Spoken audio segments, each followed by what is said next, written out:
Welcome! Welcome to my studio. Today, I'm excited for this episode because we are going to do a studio tour. Come on in!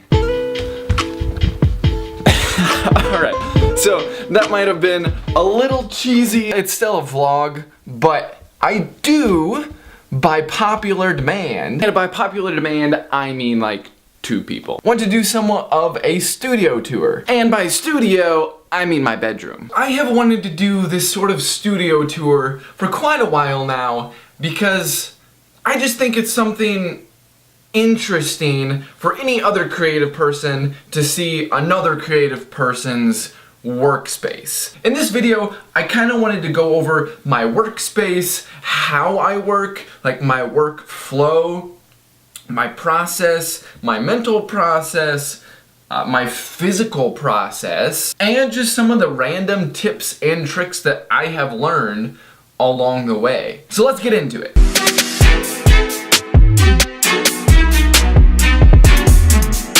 The studio, where I do all of my art, a lot of my editing, design, photography, little videos, animations, takes place right here in this corner that you see. First off, we have a 3-tier desk that I built. It all started with my desire to have something compact, yet very versatile, that basically just took up this one corner. The 2 pieces that started all of this little bookshelf and this little bookshelf. This was built as a kneeling desk, or if I was feeling really fancy, it can be used as a squat desk.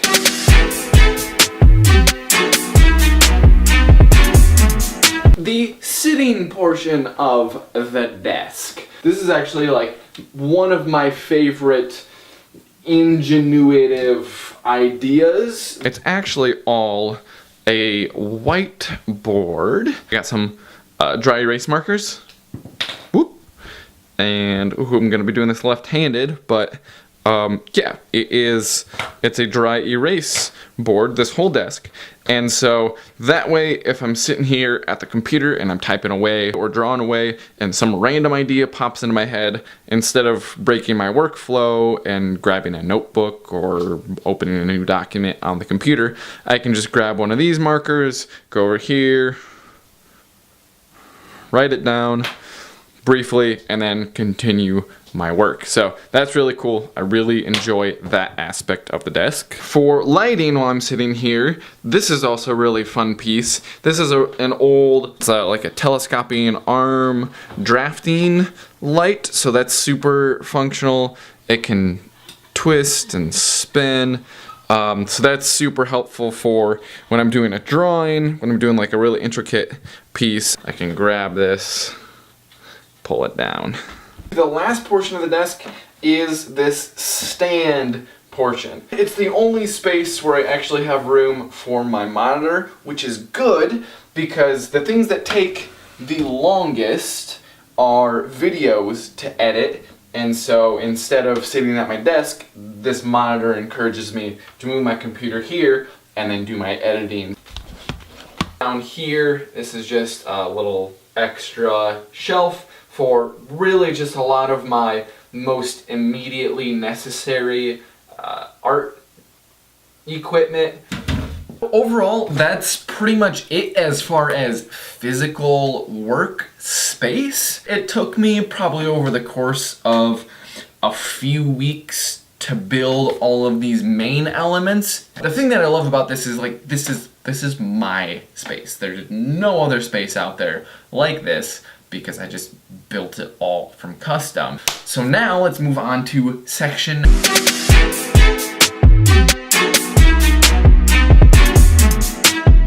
At the heart and soul of the majority of the things that I do is 2 different pieces of equipment. Well, I guess it's kind of a set of tools. At the heart of all of my branding and design stuff, where it all starts, a sketch pad and pens or pencils. I am a very tactile person, and we'll get into that with sort of my workflow, but that just means like I love writing things down. I love being able to have the physical copies of things rather than having them in digital form. The second most important piece of equipment, this camera. So I don't know if you can, this camera, obviously all my photo and video stuff starts with the camera. My third most important piece of equipment would be my computer. I don't need to show you my computer. A few other honorable mentions for important pieces of equipment.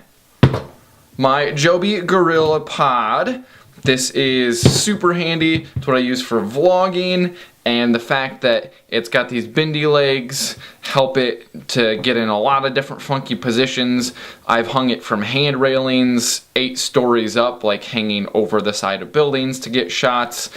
I'll show you in a second why there's a string attached to one of the legs. Definitely recommend. Super cool piece of equipment. Next is my GoPro. It's a Hero 3 Plus. It is old. I am also looking to update this, but you know, it works. I just am able to beat this to pieces, get some really fun, unique shots that I couldn't get with this big camera. And then there is this little LED light. This thing was super cheap. It's like 30 bucks, but as you can tell, it got a little bit darker in this shot because I use this as fill light. And for 30 bucks, it's pretty decent. It has sort of a greenish hue to it, so that can throw off some of the color grading when I go to edit videos in post. But overall, this thing is a huge help. It has a hot shoe mount, so I can throw this straight on the camera.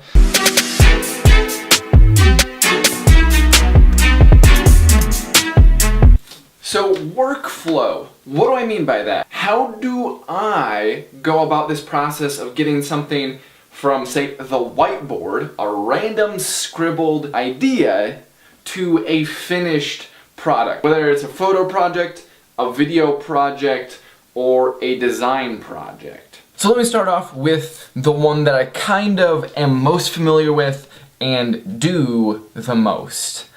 Design. My biggest thing when first starting any creative project is to just let ideas flow. That's why I have so many post-it notes all over. I have notebooks galore, the whiteboard, whether it's a random idea for nothing in particular, all the way to a very specific idea for a client that I'm currently working with.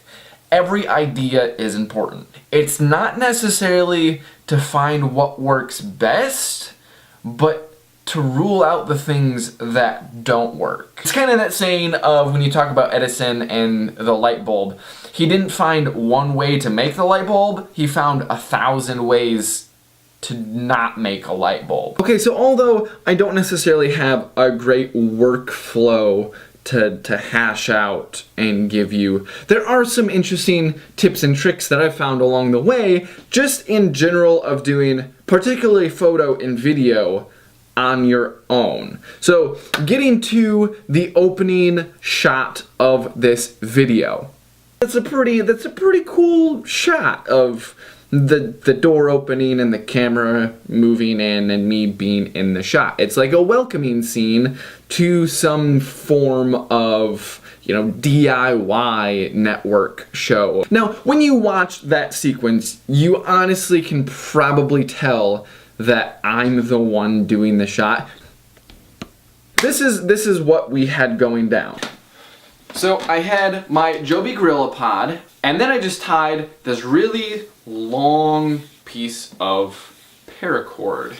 Then on the wood floor, I took just like a hand rag, which slides really easily, and I set the camera and the tripod right on this rag. You can see if I tug on the string, the tripod moves. For the door opening sequence, I have this little itty bitty bungee cord right here hooked into the lock, tied to another piece of string, which then I had the end taped right here. And I'm sitting here. Right there, around the backside of this front right leg of my chair, wrapped then around the front of my left leg, and then strung around here into my left hand, all right? And my left hand, I reached out with my right hand to grab this guy. And that's what would open the door. So putting it together.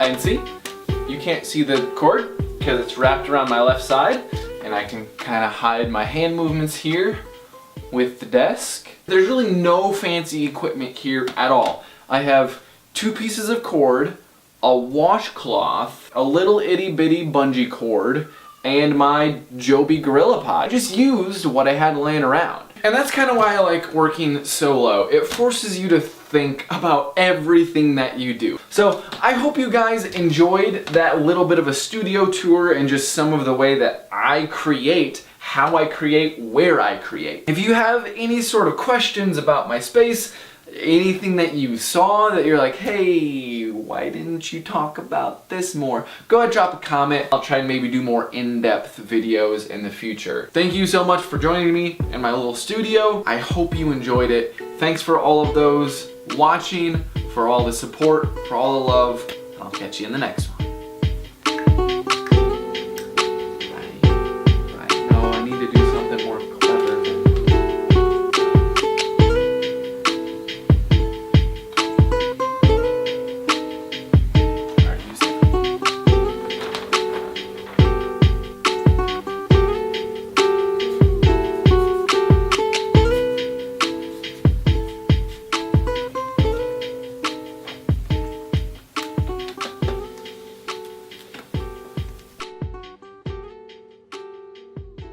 I'm a special. Wow, calm down.